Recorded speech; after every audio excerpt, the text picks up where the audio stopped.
Programa Mercado e Ação retorna agora recebendo essa bela figura, o delegado Paulo César Jardim, amigo de longa data, profissional de larga história na nossa polícia, larga e competente história, né, delegado? Algum tempo já, né? Já tem aí Algum tempo. Já passou da época da aposentadoria por tempo. Com certeza, mas eu gosto do que eu faço. É prazeroso para mim. Então eu vou ficar. Delegado, estás hoje com a delegacia responsável pela titular da delegacia da primeira DP. A primeira aqui no centro. Que é o centro, né? Isso. Qual é a área dessa delegacia? A primeira abrange basicamente toda a Cidade Baixa.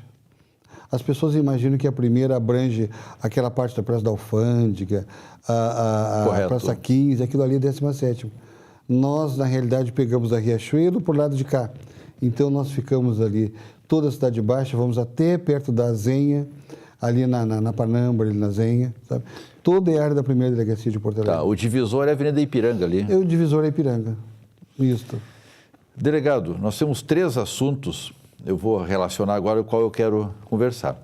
O primeiro é que tu foste um estudioso, enfim, foi a pessoa que coordenou todo o inquérito referente ao primeiro crime de nazismo que houve aqui no Sul, acho que no Brasil. No Brasil. Aliás, pelo que me consta, é o primeiro caso após o julgamento em Nuremberg. Eu acho que assim que esse pessoal todo sentar no banco dos réus, já aconteceram de 2 ou 3 sentar no banco dos réus, mas não com a repercussão que vai ter aqui no Rio Grande do Sul. Esse júri são 9 neonazistas. Ele já foi adiado 2 vezes, né? Mais vezes. Isso. Bom, por manobras jurídicas, enfim. O outro assunto que eu quero abordar é aquele funcionário público que estava com o laser tentando derrubar um helicóptero. Muito sério. E o terceiro assunto que está bombando bastante aí é a história, eu não sei exatamente como chamar, mas do travesti que estava denunciando os seus clientes ou ameaçando denunciar. Isso, ou os clientes que denunciavam o travesti. Os clientes denunciando travesti. Porque cobravam um pouco mais. Vamos compreender um pouco dessa história aí, que ela é bem confusa, né? É, confusa, interessante. Qual dos 3 assuntos quer começar? Nós temos tempo para os 3. Tempo à vontade. Então, vamos começar pelo travesti. Vamos começar pelo Conta essa história aí, porque... Bem, na realidade, nós começamos a receber registros de ocorrência de pessoas se dizendo normais, cidadãos de Porto Alegre, que noticiavam que eles haviam procurado um travesti para fazer um programa pelo telefone ou encontravam no Facebook. E na hora de fazer o programa, após o programa, o travesti cobrava mais do que o combinado. Então se sentiam explorados, porque o valor era bem maior, e então ficavam indignados com o travesti. Por outro lado, o travesti entendia que o preço era justo, cobrar mais era justo, e ameaçava essas pessoas. Por que cobrar mais era justo?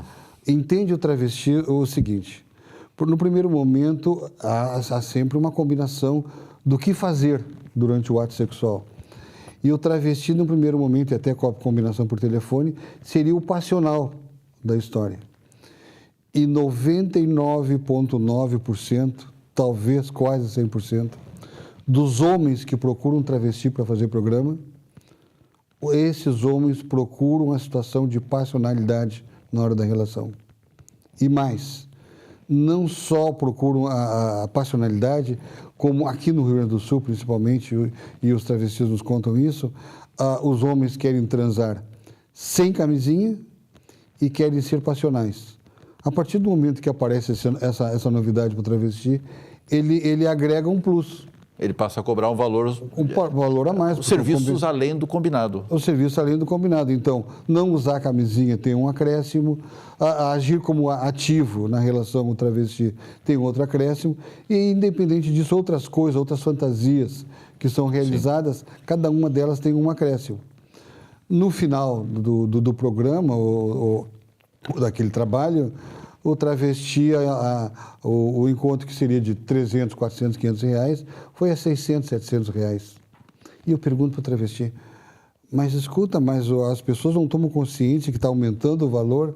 Eles, assim, delegado, eles estão chapados de tesão, a linguagem do travesti, né? Eles estão chapados de entusiasmo e não querem saber o que eu disser, está valendo o preço, sabe? Só que depois não querem pagar, né? E aí, em alguns casos, esses cidadãos de família, maioria casados, empresários, advogados, E como é que chega ao ponto, banqueiros, como é bancários. que chega ao ponto deste cliente, desse empresário, executivo, seja lá quem for, de ele denunciar?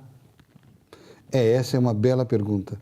Porque parece que é estranho a história. É bastante estranho como uma pessoa pública, em alguns casos pessoas públicas, ou pessoas com alguma importância social, vai procurar uma delegacia de polícia para noticiar que fez um programa por um travesti, com um travesti, e que teria sido explorado pelo travesti.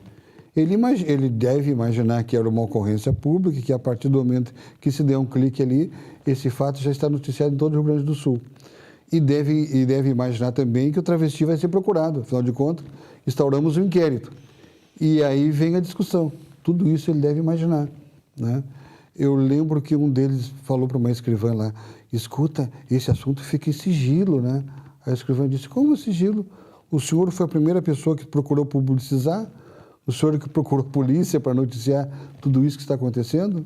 Né? Então, o que me parece é um absurdo. O fato da procura, enfim, eu acho que a história toda é um absurdo, né? A história toda ela tem uma certa dose de um pouco de não sei exatamente como definir. Fantasia sexual, alguma coisa assim. Mas a nossa essas realidade. pessoas elas se sentem ameaçadas pelo travesti para poder ir à justiça, buscar a polícia? Elas se sentiram ameaçadas de duas formas. Primeiro, o travesti é um cidadão de 1,85 m, 2 metros de altura, forte.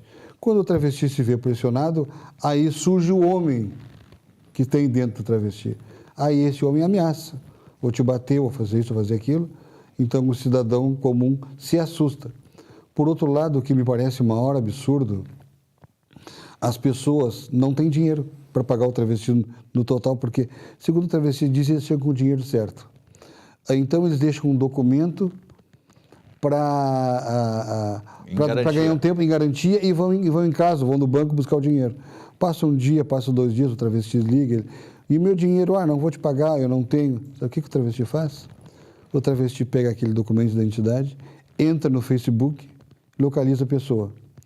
E é ali no Facebook, onde a pessoa se apresenta como pai de família, abraçado nos filhos, na praia, no meio dos amigos, tomando chopp, coisa e tal. Aí o travesti escreve algumas coisas, tipo, tá vendo esse homem aí, todo posudo, coisa e tal. Na realidade, ele é isso, ele é aquilo, ele fez assim, ele fez assado. Então, conta toda a história da trans, toda a forma como foi subjugado sexualmente aquele cidadão machão que está com a família ali. Bom, então, nós temos aí de alerta. Uma tragédia social. Serve de alerta. Não é o nosso ouvinte, é o outros ouvintes. Com certeza. Nós temos 5 minutos, fomos alertados pelo nosso produtor. E eu quero falar do helicóptero que quase caiu por uma brincadeira. Foi chamada uma brincadeira porque não tem outra explicação possível. Não é brincadeira, irresponsabilidade. Uma profunda irresponsabilidade de um agente público ainda, agente público. encarregado de controlar o trânsito. Ele é azulzinho. Ele imagina que ele é um cidadão... Deixando bem claro que o fato de ser azulzinho não tem relação nenhuma. Absolutamente nada a ver. A função dele de azulzinho, como podia ser qualquer outra função. O que ele fazia? Ele pegava essas lanternas a laser, que abre um facho muito grande, e colocava... Ela tem um alcance muito grande, né? 8 a 10 quilômetros. E ela vai abrindo um pouquinho a cada 10 metros. Sabe que esses lasers eu aprendi, eles funcionam como essas mangueiras que a gente usa na praia.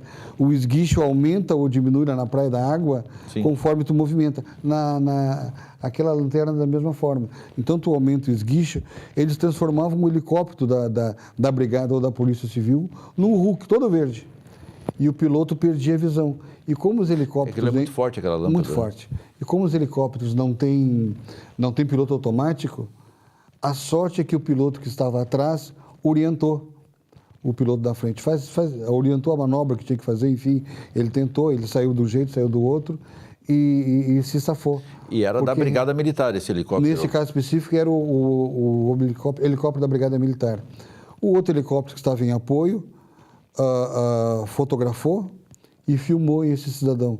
Hoje, aqueles helicópteros que estão lá em cima, eles identificam uma placa de carro, lá embaixo.